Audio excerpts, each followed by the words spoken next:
जय श्री कृष्णा दोस्तों।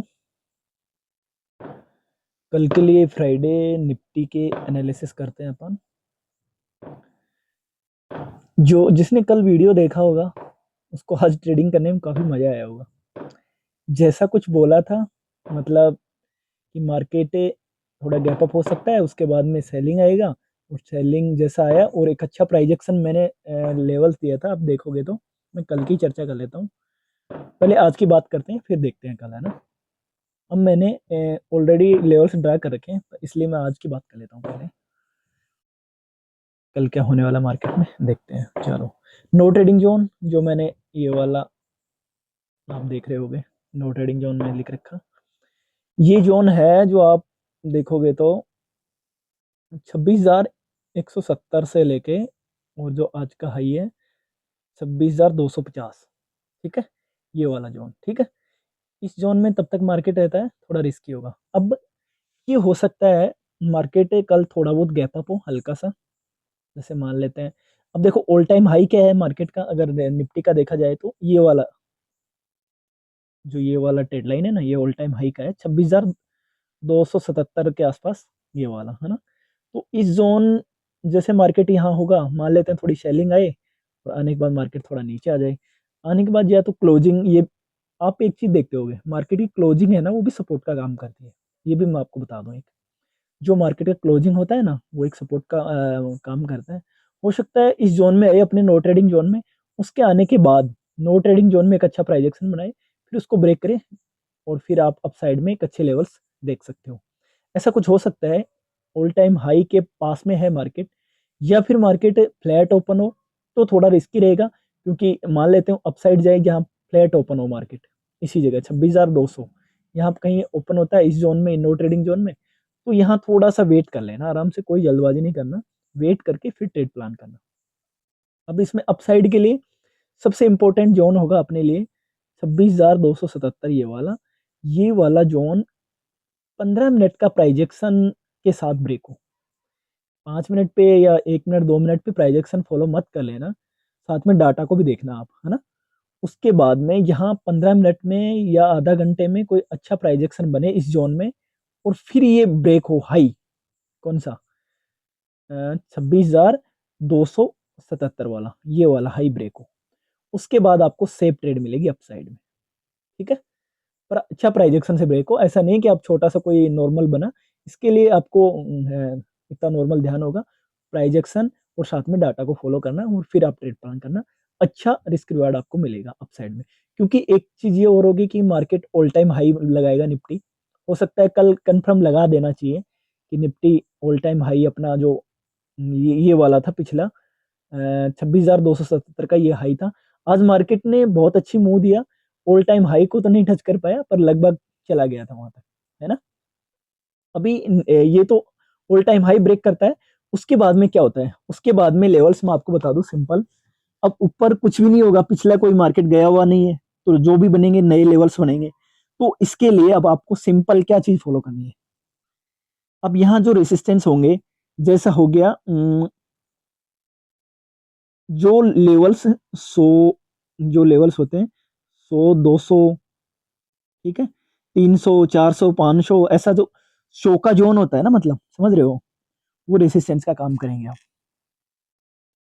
मेरा कहने का मतलब ये है, जैसे 26,300 हो गया, ठीक है, 26,400 हो गया, ठीक है, 26,500 हो गया, ये सब लेवल्स अब रेसिस्टेंस का काम करेंगे। क्योंकि पहले मार्केट गया हुआ नहीं है, तो अपने लिए अब ये चीज थोड़ा सा एक्स्ट्रा एफर्ट लगाना पड़ेगा। उसके लिए सीधा सिंपल यही है कि आप साइकोलॉजिकल जो लेवल्स होते हैं, क्योंकि सेलर्स लोग यहीं पे कहीं ना कहीं सेल करके चलते हैं, ठीक है। तो आप क्या करना, अब नए रेजिस्टेंस आपके होंगे 26,300, 26,400, 26,500, 26,600, ऐसा कुछ आगे अब जो जो भी मार्केट हाई बनाता जाएगा, तो ये लेवल्स अब आपके लिए रेसिस्टेंस होंगे, ठीक है।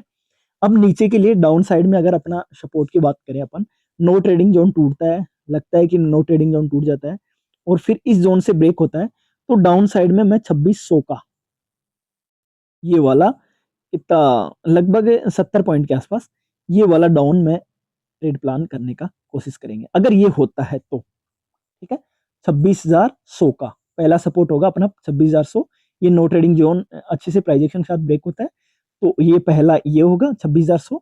ये भी ब्रेक होता है तो नेक्स्ट जो साइकोलॉजिकल सपोर्ट भी है और वैसे भी सपोर्ट है वो होगा 26,000 का। ठीक है, तो इन दोनों लेवल्स को आप ध्यान में रखना। जब तक मार्केट अब 26,000 के ऊपर है कोई टेंशन नहीं है, लॉन्ग टर्म इन्वेस्टमेंट के लिए बिल्कुल भी टेंशन नहीं है। लॉन्ग टर्म इन्वेस्टमेंट के लिए मैं ऑलरेडी आपको बोलता आ रहा हूँ 25,000 जो 500 का लेवल जहां से ब्रेक हुआ था, आप देखोगे अपना शायद पहला ही वीडियो था उसमें ही मैंने क्लियरली बता दिया, पहला या दूसरा वीडियो था मेरे को ध्यान नहीं है, तो उसमें ही क्लियर बता दिया था कि यहाँ से आप एक अच्छा आप मूव देख सकते हो और कंटिन्यूसली चल भी रहा है मार्केट, आप खुद भी देख रहे होगे। ठीक है, कल भी हमने एक बीटीएसटी ट्रेड दिया था और जैसे आप अब कल की चर्चा करते हैं, कल क्या जो मतलब होने वाला है मार्केट, जैसे कल मैंने जो डाला था है ना, उस हिसाब से मार्केट ने काम किया नहीं किया वो मैं बताता हूँ। कल मैंने नो ट्रेडिंग जोन देखना, आप यहाँ कहीं था नो ट्रेडिंग जोन नीचे साइड में। ठीक है, ओके, नो ट्रेडिंग जोन था, मार्केट गैप अप होता है, हम ऑलरेडी बीटीएसटी लेके गए थे तो हमारे लगभग निफ्टी में 30 या 35 पॉइंट मिले थे निफ्टी के अंदर। ठीक है, तो मतलब अच्छा मूव मिला था निफ्टी में, सुबह एक अच्छा प्रॉफिट हो गया था मतलब बीटीएसटी में। उसके बाद में अपन ने सेंसेक्स में एक ट्रेड प्लान की थी, नो ट्रेडिंग जोन में आता है मार्केट, फिर वहां से बाइंग होता है और अच्छा सा प्राइस एक्शन से ब्रेक होता है, और हमने यहाँ कहीं बाइंग किया था और आप देखोगे पूरे दिन मार्केट अपसाइड में था। हमने और भी ट्रेड कराई थी, ऐसा नहीं है कि हम उसी ट्रेड को लेके गए थे, पर कोई बंदा अगर फ्री ग्रुप में एक ट्रेड देते हैं, कोई बंदा अगर उस ट्रेड को लेके होल्ड भी किया होगा ना, हमारा एसएल गया नहीं था उसमें, हमारा एसएल लास्ट तक नहीं गया था, अगर उस बंदे को किसी ने होल्ड किया होगा तो मैं बता दूं 115 के आसपास अपन ने बाय किया था और उसका जो हाई था वो शायद 400 या कुछ ऐसे था, 395 या 400 ऐसा कुछ था उसका हाई। तो लगभग आप मानोगे 3.5 से 4 गुना पैसा हुआ है अगर किसी बंदे ने सेंसेक्स का वो पोजीशन होल्ड किया हो जो अपन ने ट्रेड दिया था। सेम मार्केट पूरे दिन अपसाइड में था। ठीक है, लास्ट टाइम में थोड़ी सी सेलिंग आई थी। अब देखिए कल का एक वीडियो उठा के अगर देखना चाहो तो देख सकते हो, कल के रेसिस्टेंस में मैंने 26,250, ठीक है, 26,250 ये वाला लेवल कहीं मैंने बोला था कि ये रेसिस्टेंस का काम कर सकता है। मार्केट यहाँ से अप मूव आया साहब, और एक चीज मैंने और बोल दी थी कल, आप देखी होगी तो वीडियो में, कि आज सेंसेक्स एक्सपायरी है, या तो बिल्कुल मार्केट साइडवेज होगा या अच्छे मूव देगा। तो आप देख लेना बिल्कुल मार्केट ऐसा ही था कि बिल्कुल साइडवेज नहीं, ऐसा नहीं है नॉर्मल मार्केट हिल गया, वो नॉर्मल वाला मार्केट नहीं हुआ।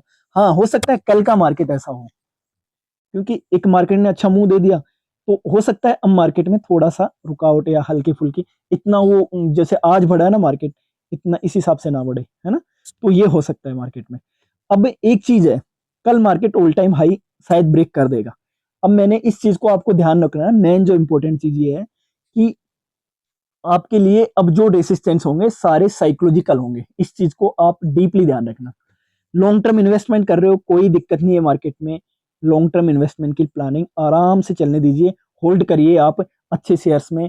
देखिए मैं आपको बता दूं, bank Nifty all time high बना चुका है, ठीक है, mid cap all time high है ना, तो निफ्टी की बारी है, निफ्टी भी हो सके आज तो नहीं कर पाया पर कल कर दे ऑल टाइम हाई, तो मार्केट में कोई वो नेगेटिव नहीं है, सब कुछ पॉजिटिव है फिलहाल टाइम पे। तो आप कैरी फॉरवर्ड करते रहिए और अपना जैसे नॉर्मल इन्वेस्टमेंट बढ़ाते रहिए धीरे धीरे धीरे धीरे, और कोई दिक्कत नहीं है, नॉर्मल मार्केट है, चलने दिए, रिस्क मैनेजमेंट फॉलो करिए। मैं और आपको एक चीज बता दूं, आप ट्रेड कर रहे हो, ये चीज एक्स्ट्रा बता रहा हूं मैं, इसके अलावा आप ट्रेड कर रहे हो, रोज ट्रेड करते हो, मैंने देखा है, अब आप रिस्क मैनेजमेंट साथ में लेके चला करो। ठीक है, पहला को रूल्स मैं आपको एक दो रूल्स बता दूं ट्रेडिंग के। आप एक काम करो, आपके पास 30,000 है तो आप 10,000 से ट्रेड करो, ये मैं पहले पिछले वीडियो में बताया था फिर बता रहा हूँ, क्योंकि ये अच्छा है जिससे आपका साइकोलॉजी बिल्ड होगा। ठीक है, और दूसरा प्रॉपर रिस्क मैनेजमेंट फॉलो करो। अगर आप 10 पॉइंट का एसएल दे रहे हो तो आप 20 पॉइंट का टारगेट देखो, या 15 पॉइंट का टारगेट हो, ये नहीं कि 10 पॉइंट का एसएल और 10 पॉइंट का टारगेट। हाँ, उसमें आप प्लान मत करो, और आप क्या करो, मेन आपका फोकस होना चाहिए। अब जब भी आप ट्रेड प्लान कर रहे हो तो इंडेक्स इंडेक्स के चार्ट के अंदर, दोबारा से सुनना मेरी बात, जब भी आप ट्रेड प्लान कर रहे हो तो आप इंडेक्स का चार्ट देखते हो नॉर्मली, ठीक है, तो इंडेक्स के चार्ट के अंदर आप देखो कि कितना गैप है, मेरे को 1:2 मिल रहा है नहीं मिल रहा, ठीक है। फिर आप क्या कर रहे हो, प्रीमियम में बाय कर रहे हो, आप 1:2 तो कम से कम होना चाहिए, प्रीमियम में आप बाय कर रहे हो, तो वहां अगर ट्रेड अटक भी जाता है, थोड़ा बहुत देर टाइम लग जाता है, क्योंकि टाइम डीके होता है, अपन ऑप्शन बायर है अधिकतर, तो ऑप्शन बाइंग कर रहे हैं तो टाइम डीके होगा, तो कहीं ना कहीं आपका जो प्रीमियम का जो होगा ना, तो उसका 1:2 नहीं मिलते हुए 1:1.5 के आसपास तो आपको टारगेट कम से कम मिल ही जाएगा। अगर तुरंत चला गया 1:2 आराम से मिल जाएगा। तो मेरा कहने का मतलब ये है, इंडेक्स में जब भी आप ट्रेड प्लान कर रहे हो, तो ये देखो कम से कम 1:2 तो मिल रहा है या नहीं मिल रहा है, इतनी जगह है या ऊपर नहीं है। कई होते हैं ऊपर रेजिस्टेंस है, अच्छा प्राइस देख के बाय कर लिए, नहीं ऐसा नहीं करने का। उसके अलावा आप डाटा को भी फॉलो करो, चेंज ओआई और ओआई दोनों को अच्छे से फॉलो करो, पीसीआर डाटा वगैरह देखो।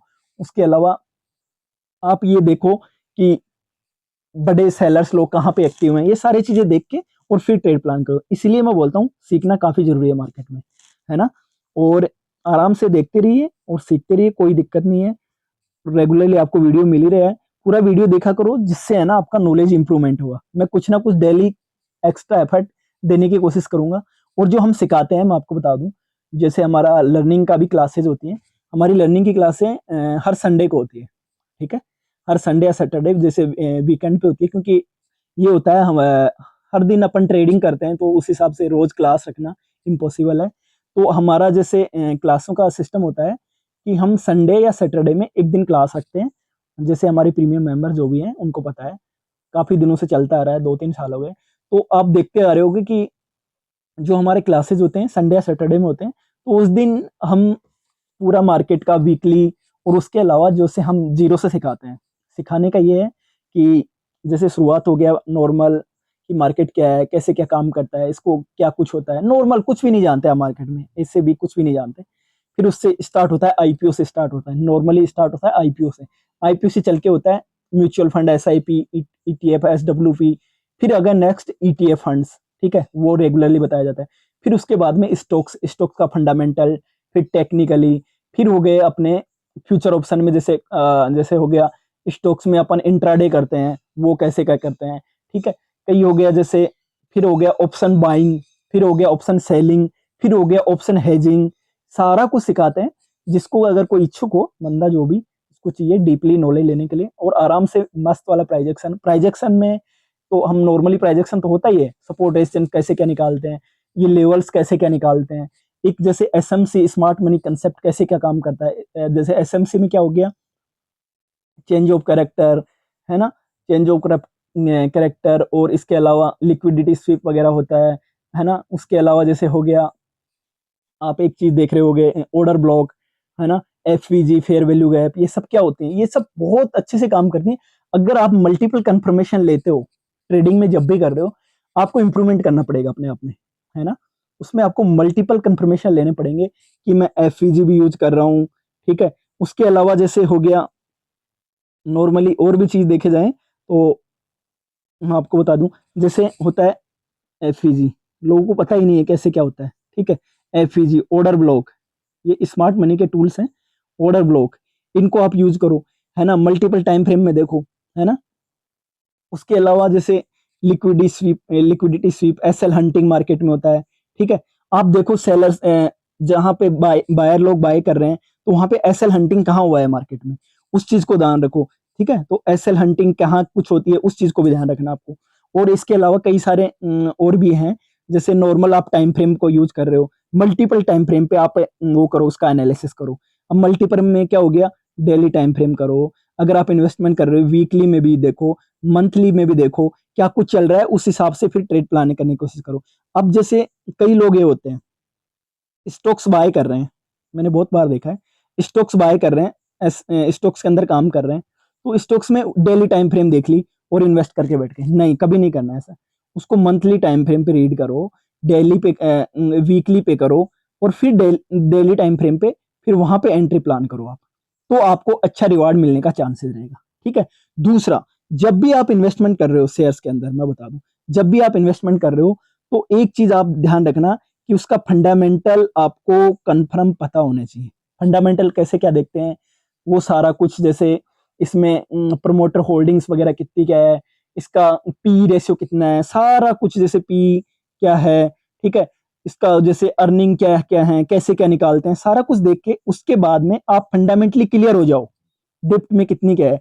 फंडामेंटली क्लियर है, फिर आप टेक्निकली देखो। ठीक है, टेक्निकली में क्या करोगे, मैं स्टॉक्स की बात कर रहा हूँ।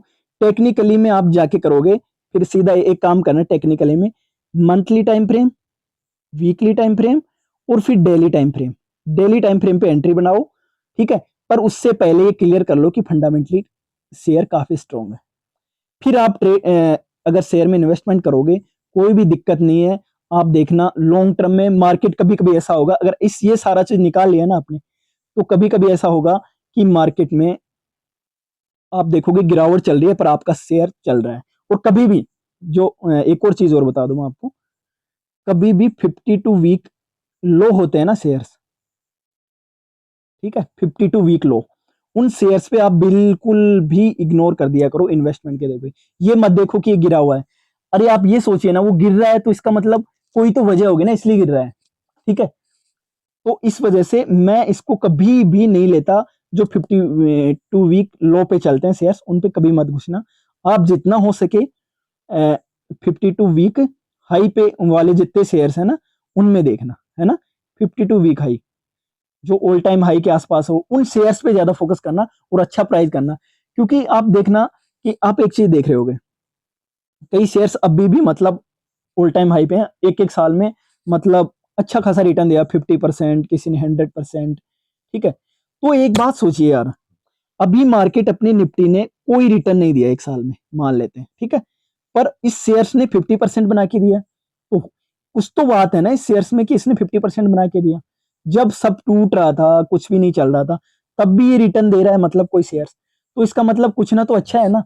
और अब सब कुछ अच्छा है तो ऐसा थोड़ी है शेयर्स गिरेगा, अब तो ये और दुगना स्पीड से दौड़ेगा। और जितने बड़े इन्वेस्टर्स होते हैं, जितने जो भी होते हैं, उनका सबका यही होता है कि वो गिरे हुए शेयर्स पे, इन पे ज्यादा फोकस नहीं करते। अगर आप मान लेते हैं आप 52 वीक हाई पे आप ट्राई कर रहे हो, ठीक है, 52 वीक हाई पे कोई शेयर्स का आप ट्राई कर रहे हो, आप इतने बड़े ज्ञाता थोड़ी हो कि वो उसकी गिरावट में से आप निकाल लोगे कंपनी का कोई सेटिलमेंट, पता नहीं क्या बिगड़ा हुआ है, क्या हो रहा है क्या नहीं हो रहा, वो सारा डाटा कैप्चर करके फिर आप उसमें ये कर रहे हो कि अब ये कहीं ना कहीं ग्रोथ करेगा। समझ रहे हो, तो यहाँ कहीं ना कहीं आप फंस जाओगे। इसीलिए 52 वीक के लो पे जो शेयर्स होते हैं उन पे बिल्कुल भी नहीं करना। ठीक है, एक चीज और बता दूं, एक पेनी स्टॉक्स, लोगों का इतना शौक होता है इन शेयर्स में कि बस ये मिल जाए तो पता ही नहीं कहना ही क्या है। मैं इनको बिल्कुल भी नहीं देने की कोशिश करता, ये आपको इतनी बुरी तरीके से फंसा देंगे आप निकल भी नहीं पाओगे। 2-2 रुपए 4-4 रुपए। आप एक काम किया करो, अगर आपको ये भी शेयर्स लेने हैं, मैं मानता हूँ सबकी इच्छा होती है कि ज्यादा क्वांटिटी हो, अच्छा खासा हो, तो आप एक काम किया करो, मान लेते हैं आपके पास 1 लाख रुपए है, ठीक है, 1 लाख रुपए आपके पास। अब एक काम करो, 1 लाख को आप 10 पार्ट में डिवाइड करो, 10 पार्ट में। ठीक है, इन्वेस्टमेंट कर रहे हो उसकी मैं बता रहा हूँ। ट्रेडिंग और शेयर मार्केट पूरा कंप्लीटली, उसमें रिस्क मैनेजमेंट काफी जरूरी है। आप 10 पार्ट में डिवाइड करो, 10-10 हजार, ठीक है, 10 के एक में लगाओ। ठीक है, अब एक काम करो, 9 शेयर्स आपने ले लिए अच्छे वाले क्वालिटी के शेयर्स, 10 हजार पे आप रिस्क ले लो पेनी स्टॉक्स में। अब 10 हजार में क्या करोगे, 10 हजार में आप 3-4 शेयर्स ऐसे उठा लो, 2 उठा लो या 3 उठा लो, 3 शेयर्स उठा लो जो पेनी स्टॉक्स है। ठीक है, अब इस 10 हजार में 3-3 हजार रुपए लगा दो उनमें, आपको कोई टेंशन भी नहीं रहेगा, आपका पोर्टफोलियो मैनेज रहेगा, अगर वो बढ़ गए तो काफी अच्छा रिटर्न भी दे देंगे। इसलिए मैं कह रहा हूं आप 1 लाख को, सीधा ये है, 1 लाख को आप 10K में डिवाइड करो, और कम से कम, जैसे 9 शेयर्स तो एक हो गए, अब बचा 10 हजार अपने पास, 9 शेयर्स में तो लगा ही दोगे, अब बचा 10 हजार। 10 हजार को क्या करोगे, 3 आप पेनी स्टॉक्स उठा लो थोड़ा रिस्क लेके। पर एक चीज और ध्यान रखना, पेनी स्टॉक्स जब भी आप ट्राई कर रहे हो, पेनी स्टॉक्स में छोटा कोई स्टॉक्स है उसमें ट्राई कर रहे हो, फंडामेंटली काफी स्ट्रॉन्ग होना चाहिए। अब आप ये नहीं है कि फंडामेंटली बिल्कुल नहीं है और आप घुस गए उसमें, इस चीज का प्रॉपरली ध्यान रखते हुए आप ट्रेड प्लान करना, आप स्टॉक्स में इन्वेस्टमेंट करना। ठीक है, वैसे वीडियो बहुत लंबा हो चुका है, और आगे के लिए लेवल्स मिलते रहेंगे और ग्रुप में आपको इन्फॉर्म कर दिया जाएगा। जय श्री कृष्णा, राधे राधे।